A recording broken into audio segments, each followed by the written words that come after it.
Hello, fellow travelers, and thank you once again for joining me on the Unbroken Ground. This is episode 37, The Dark Side of Leadership, or one of the dark sides, called trust.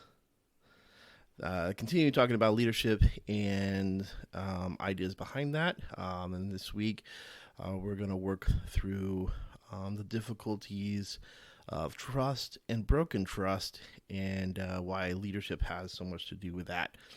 So, as always, thank you for joining. If you have any comments to add, any questions, you can email at theunbrokenground@gmail.com, or Facebook.com/theunbrokenground is the Facebook page that you can find us on, and put any comments there. Also on Instagram and Threads. Thanks for joining again. Episode 37, all about trust in leadership.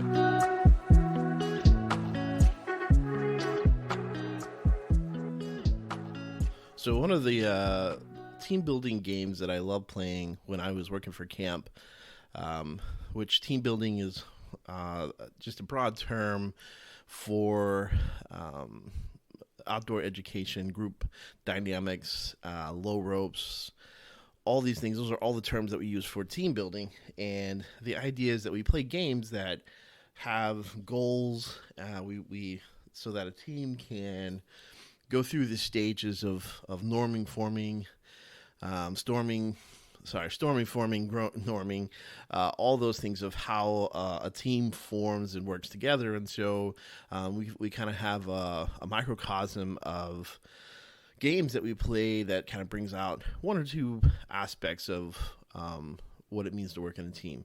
It's very much experiential education. You learn by doing, and then you take what you learned by playing what's usually a fairly simple game.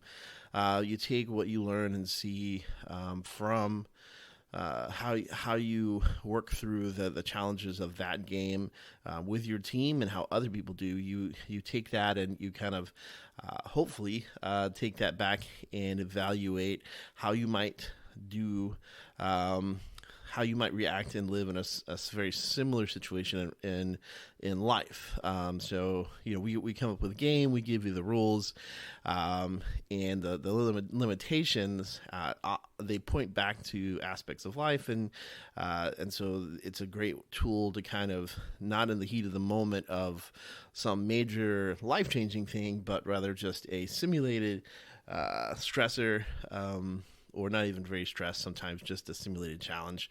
And you get to kind of see how you would respond and how your team responds. And so it's super beneficial. It's a lot of fun, even just to kind of be a part of that process of helping teams kind of think through what it is, how they react, what their culture is. I love doing that. Did that for 8-ish years. Off and on. One of my favorite parts of being at camp. One of my favorite games to play. I probably played it more than any other game because it works so well across all age groups. Because there's some games that you just are not going to play with an adult group. There's some games that you can't play with junior high kids because they will hurt each other. They don't know the limits. They don't think about what they're doing before they do it. So one of the games, and this one kind of skated the edge on junior high, but because they had to. There's a bit of care that you have to take for your fellow teammates. And that's a good game called Spots. And Spots is... It's very simple. Everybody gets a spot. You stand in a circle. You put your spot on the ground. You stand on your spot. Now, there is one less spot than the number in the team. So if you have 12 people, there are 11 spots, and the last person doesn't have a spot there in the middle. The goal of the game is not to be in the middle. That's the goal of the person who's in the middle. They don't want to stay in the middle. The goal of the people on the outside is they need to switch spots. And they can only switch spots by forming a contract, and they can only do that through eye contact. No verbal communication, no hand signals, no eyebrow communication, nothing like that. And so they're having to make a contract based on eye contact alone, and any kind of subtle body language that they could pick up. Because if it was too overt, then you get called out on it. So you're just making eye contact, and you decide to switch spots. Now, the reason I love this game is that it really highlights the dynamic of trust and risk, and it helps people think through in a fun way the dynamics behind broken trust, and that the element of fun that or challenge that having a bit of risk involved brings to life, because there is both positive risk and negative risk.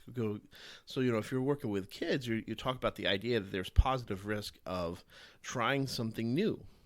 Trying a new food, meeting a new friend, trying something that nobody's done before. Those are all positive ways to take a risk. And the risk is that it may not work out like you want it to. It may not be the thing you want it to be, but it's part of life, and it's actually kind of an enjoyable part of life is to risk. It adds some adrenaline and it adds some kind of excitement to life. So that's one of the things I love about it. And then secondly, is the idea of trust and how easily trust can be broken. And once trust is broken, then how hard it is to get it back. And the way that this is demonstrated is that as people are leaving their spot, they can't go back to their spot. So as people are leaving their spot, what generally happens is one of two things. The person who leaves that's closest to the person in the middle is taking less of a risk as long as the person they think they've made a contract with will leave their spot. But if the person who's across the circle, farthest away from the person in the middle, sees that the risk is more on their side, they have a choice that they could either honor the contract or break it. And of course, with different groups, different mentalities, sometimes you have like the junior high kids or the high school kids who know each other, and it's part fun to break trust on purpose. And then you have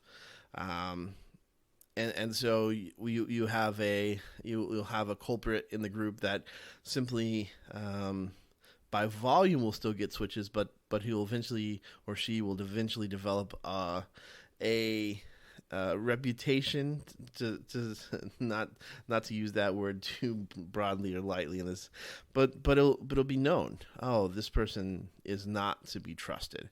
I am taking a larger risk when I make a contract with that person. And again, you're making a contract just with eye contact, which means that you can't hash out things like, all right, did we agree? Who's going to go first? How are we going to do this? Should we wait until the middle person is distracted? All of those things that you can't work out, but instead you make eye contact, which is uncomfortable for our culture, by the way, as well. And that's another fun aspect of this, is that if you want to play the game, there's a level of risk, there's a level of trust, and then you gotta stare in somebody's eyes across the circle. All of that just creates a huge uncomfortable experience for a lot of people.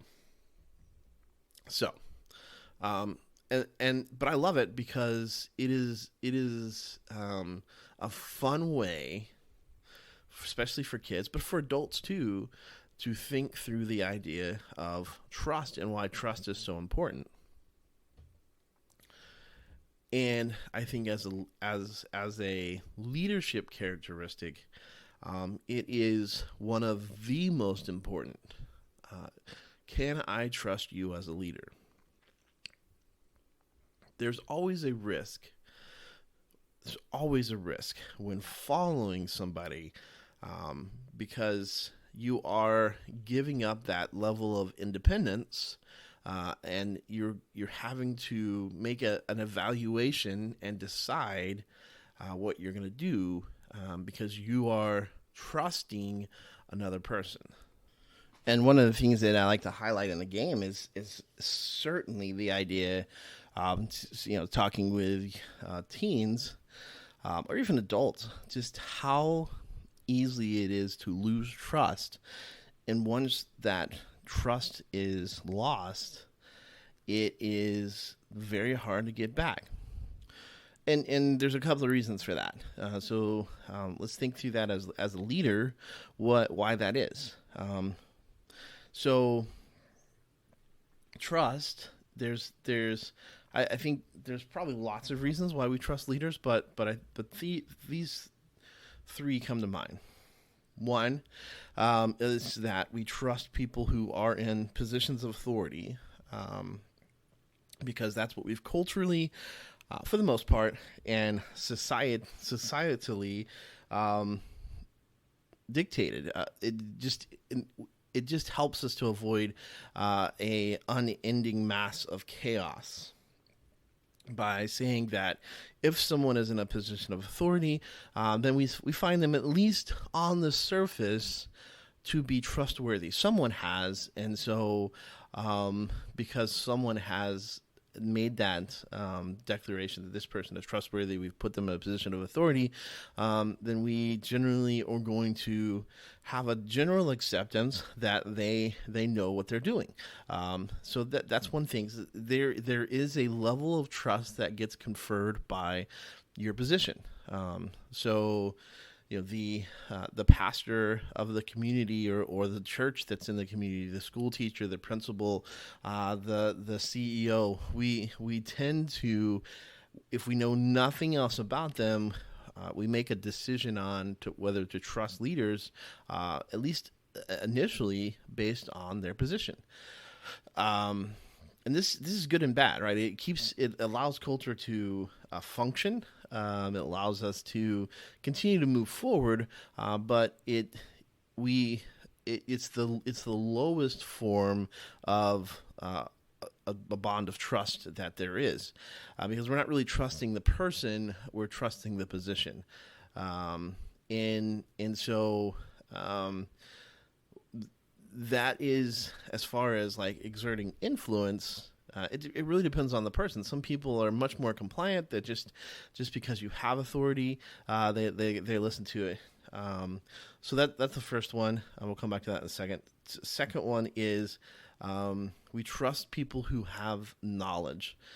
Either they went to school, so doctors are a great example of someone that we trust because of their knowledge, because of their schooling, because they went to school to learn all this stuff. They went to school longer than anybody else, and in general, we just see them as people who are knowledgeable about the things that they should be knowledgeable about. So we trust them with such things as the health of our bodies, of our children, of our friends. We trust that a doctor generally is going to know what they're doing, and just by the merit of having that amount of schooling and having the experience, we just have that trust. We develop that trust. So you have position, you have kind of what an expert or someone who's studied in their field, and so we give them that trust in that. And then third is just a relational trust in that it's developed over time. This is probably the strongest, is a trust built on a relationship. So, for example, so all of these things interplay a whole lot. Like, for example, if you have a coach who is deciding which players play at what time and in the game, and what plays to run, or what strategy you're going to use.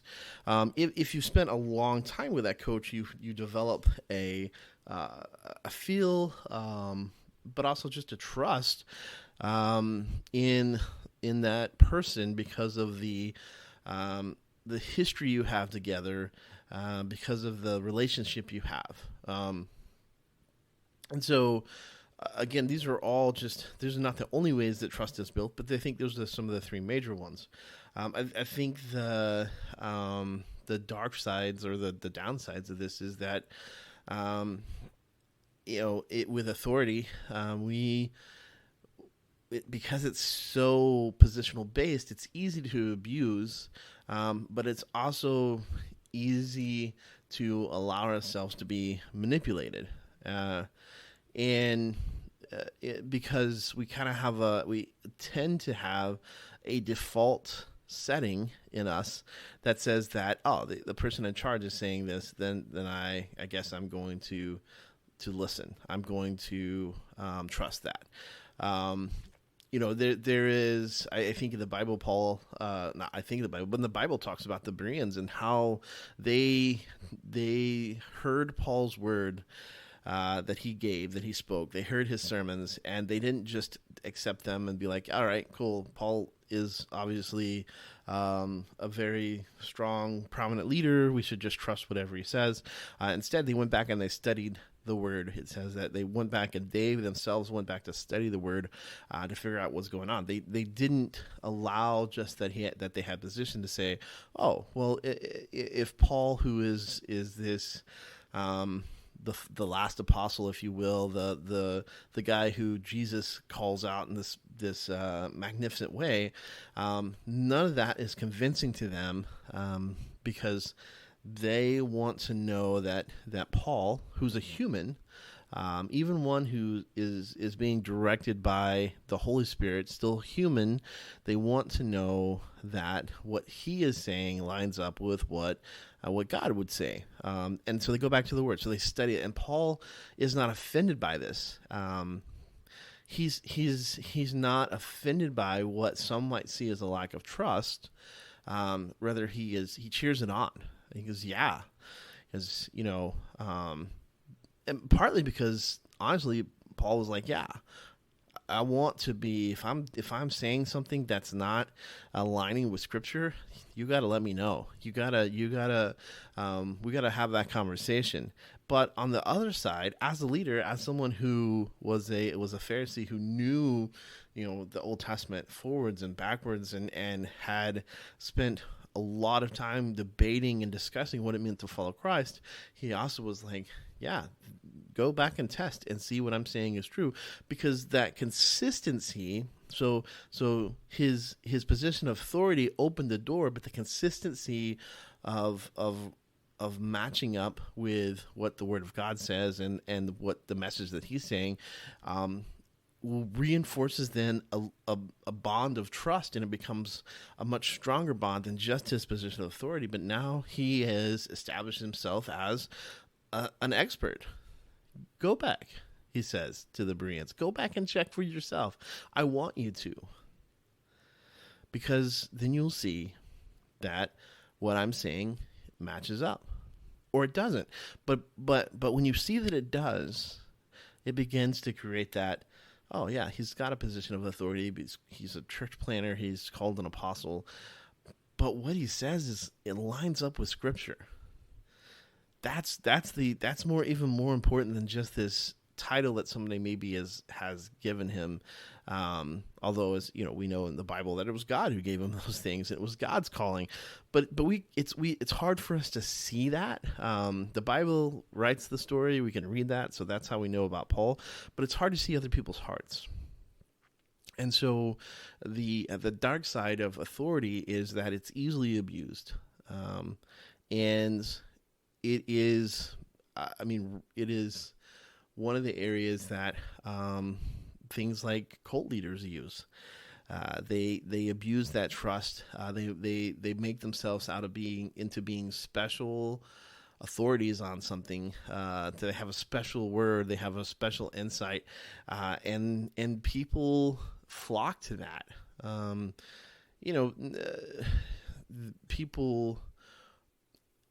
A lot of people find comfort in an authority outside of themselves giving them answers, so they don't have to think about it, so they don't have to worry about it, so they don't have to spend their mental time and energy working through it, and so they flock to that.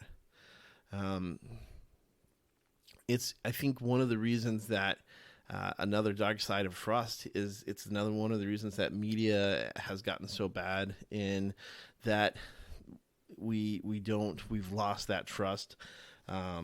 We as the people have lost the trust of what the media says because it's been abused. We used to think that news and radio and print would have an authoritative voice and they would just report the news, and so that was the expectation. But when that doesn't happen, it starts to erode trust. When you start to see that things have been politicized, it starts to erode that trust. And so as a leader, you have to stay consistent and not take easy shortcuts to be, because the opposite of what Paul you could do is to say this, is to go, how dare you doubt did you not know who I am? Like Paul had every right. He was trained. Remember that second part, the expert. He was a trained Pharisee. He was a trained expert of the law. And here the Bereans were like, well, hey, hold on, Paul. We're going to double check this. Like, he could have just flown off in a rage, just so angry, and be like, how dare you doubt me? How dare you check up on me? Instead, Paul was like, let's go to the source. And if there's something that I'm not saying, or something that I am saying that doesn't align with what God would want, I want to know. That's one way to maintain that trust as a leader. Even beyond that's moving into that relational idea, right? Like that people will trust Paul as a leader because of the relationship he develops with them, because he is not just trying to use his position or his title. He's not just using that to be a leader or even to gain some advantages that a leader might have, but rather, he works as a tent maker so that he doesn't have to burden churches. So second to that is just this idea of knowledge. And I think the dark side of knowledge is that it leads to arrogance and pride.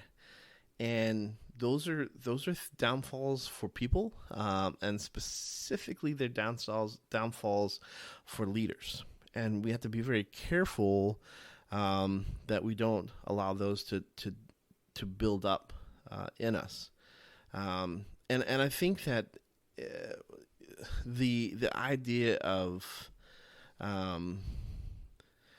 let's listen to that person, they're an authority, again, is not necessarily a bad idea. It's just that when it is cut free from responsibility, that you're not really tying that to anything, that there's no ownership in that, then I think that's when very dangerous things can happen. I have a goal. I developed a goal. I want to do a little case study because it's just interesting to me, just for the intersections of parts of my life. But I want to look back into. I saw there's a book. I'm going to try to get it and read it. But I want to look back at leadership and what happened in Baylor with the football team. Art Briles, I don't think, I grew up an hour south of the town that the place that he coached and brought it to prominence. So I don't think Art Briles was a bad person. I think that preliminarily looking on the outside, I think that there is in that program and in many others, there is a lack of ownership of many of the processes, and thus a lack of accountability. When you are leaders, when your leaders don't have ownership of processes, of of results, they're not held accountable to those, then it opens up the door to simply everyone assuming it was someone else's job. So for example, on a college campus, it probably didn't fall to the head coach to check up on what the administration or how the administration was responding, how coaches were in every day-to-day instant. Just not something that head coach is going to do. And so, but in the end, the responsibility is laid on that person. The ownership is laid on that person. And so even if they were not the ones, doing things that were wrong or not paying attention where they should have been paying attention, they still get to own, because they're the top leader, they still get to own that result and live and die by that. Art Briles lost his job not because he wasn't a good football coach, not because he lacked some kind of knowledge, not because he wasn't good at creating offenses, because he was.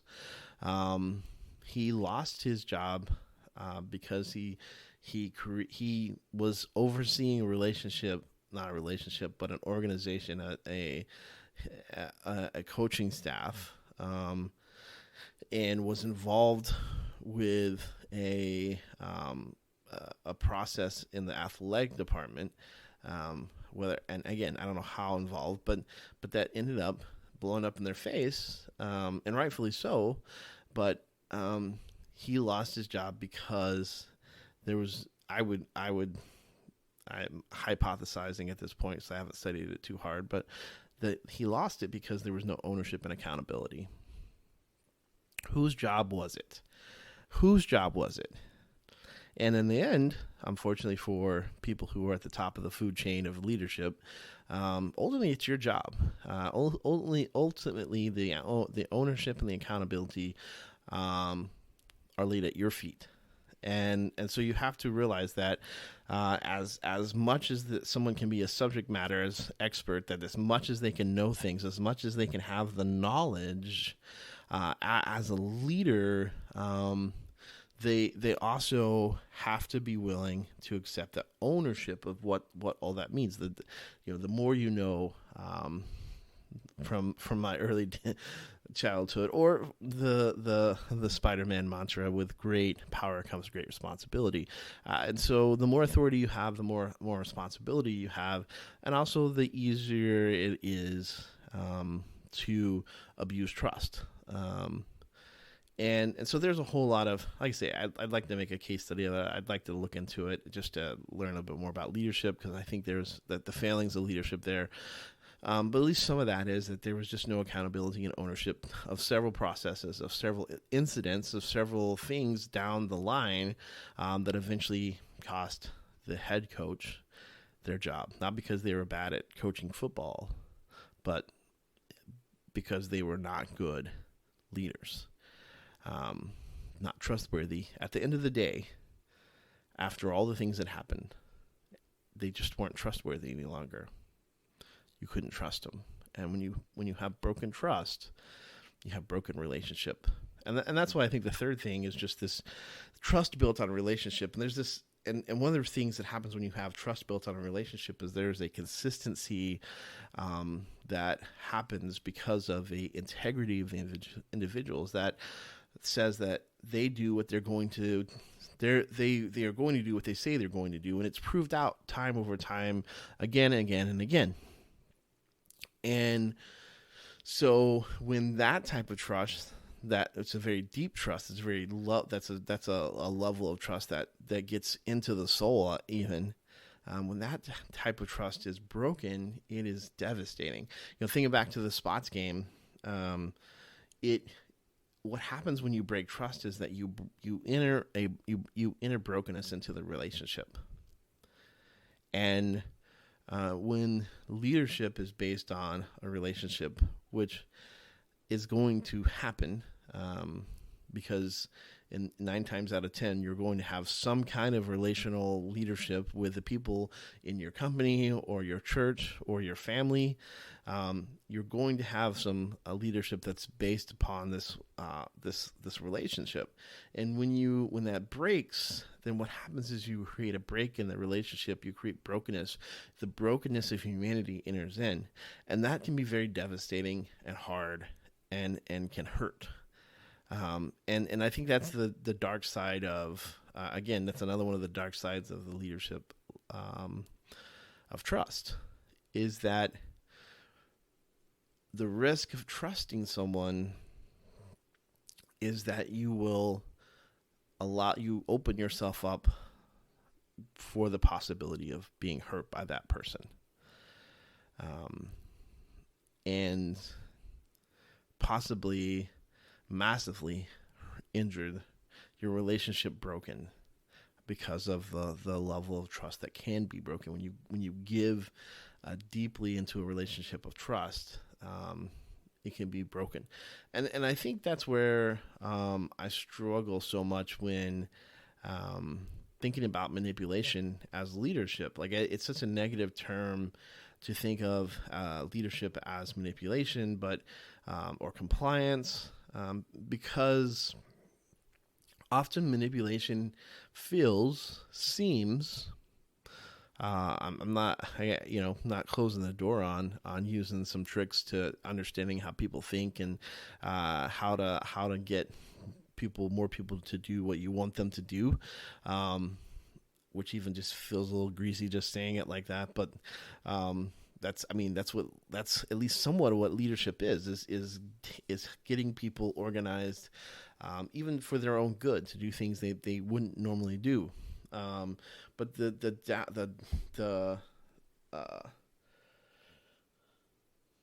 part that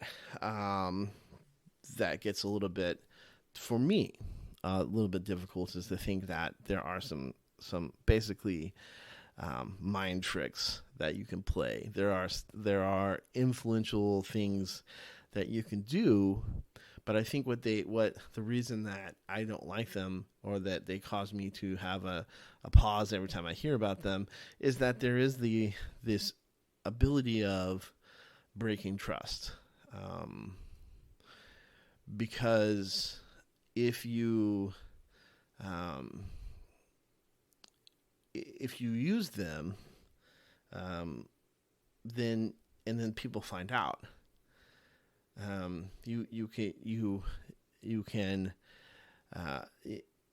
It creates the experience that's bad for the person.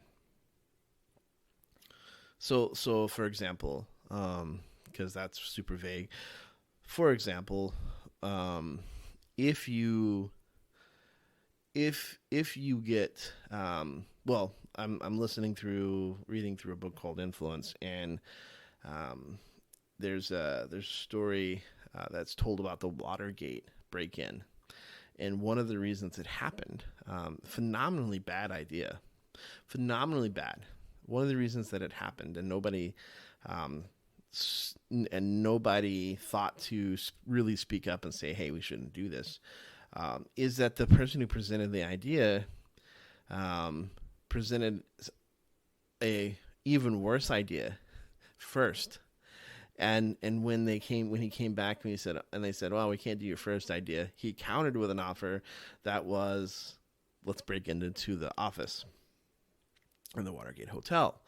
And so then the people who had heard his really bad idea thought, well, this is still a bad idea, but hey, we need to give this guy something because of there's levers and things of influence that happen within us. And so those things happen naturally. So I'm not saying always, but if you are proven out to be a person who is always negotiating without sincerity, who is looking to manipulate the relationship, the knowledge, use that to get what you want, then you prove yourself over and over again to be unworthy. of trust. And when you break trust continuously, the danger is that if any of that trust comes from a place of authority, that the reason they trusted you is because of your authority. As you break trust, you break that trust for all levels of authority, and so you just have to be careful. So, as a pastor, as a manager, as a leader, as a coach, if you're dealing with people who have had trust broken, and you don't understand why they're hesitant to trust again, I would start looking into the history and see who broke the trust with them in the first place, or who, like, what is the pattern of trust that's been broken, and why, and now things are damaged, and you can rebuild them. So next week we're going to talk about possibly, I think, about how you can rebuild them. But if you are in that situation, you do have to address, organizational wise, the culture. You have to address the distrust that comes when trust is broken. And if you marginalize it, if you brush it under the carpet, if you act as though, oh, that was the other guy, they are the ones that did that, I don't have to deal with the consequences of that, it's just not, I'm sorry, it's just not going to happen. People will give you a fair shake. In general, I think people will give you a fair shake, but you have to spend the time to build those bonds of trust again. Trust is easily broken. It's not so easily rebuilt. So, and I think that there's a spiritual. So next week we'll get to. I think there's a spiritual connection, so next week I want to talk about rebuilding trust and how leaders can do that. But I think just for the last couple of minutes here, I think about the spiritual connection here, which is, can you trust God? I think this is such a hard question because it feels very much like, and just an honest, bare my soul moment, it feels very much like part of trusting God is moving the goalpost. And because we say, oh, well, just wait on the Lord and he will bring things about. And so, all right, we do that. Okay, the thing I wanted or the thing I thought would be best doesn't happen. Again, that's a perspective thing. Maybe that thing didn't need to happen, but I'm going, all right, but I trusted God. Okay, I'm trusting God. And at the end of the day, and this is where I think it's such an interesting thing in Hebrews, even in the Bible, it's like, and then you have the people who trusted God, but they never saw the promise, that what was promised to them. I mean, you have people who had their sons resurrected. You had people who had the dead returned to them. You had people who were miraculously gifted with resources and all these things. And then at the end of this 12th chapter of Hebrew, it says, but then there were the others. They were driven into the wilderness. They were sawn into. The world was not worthy of them. They didn't get to see the promise on this side of life. And so it feels a little bit like moving the goalpost when we're like, okay, yeah, life is not always going to work out the way we want. But God wins in the end. And if you're in God's camp, then you win because of the spiritual transitive property. That's not a real thing, but we'll say it is. You win, God wins, we all win. Yay. And I think that that's a real thing to wrestle with. And I think it's okay to wrestle with that. I don't really have a good answer for you if you want to wrestle through that. I think you should. I think you should think about what that means, and what it means to trust God. And then also then, as you think about that, what does it mean to trust God? What does that mean for leaders here on the earth? Can we trust? Can we trust God? So meditate on that. I do want to say unequivocally, the answer is yes, I trust God, and I think we can. But I do think it is something that if you read the Psalms, if you read through much of the Bible, there's an undercurrent of, is this God whom we serve trustworthy?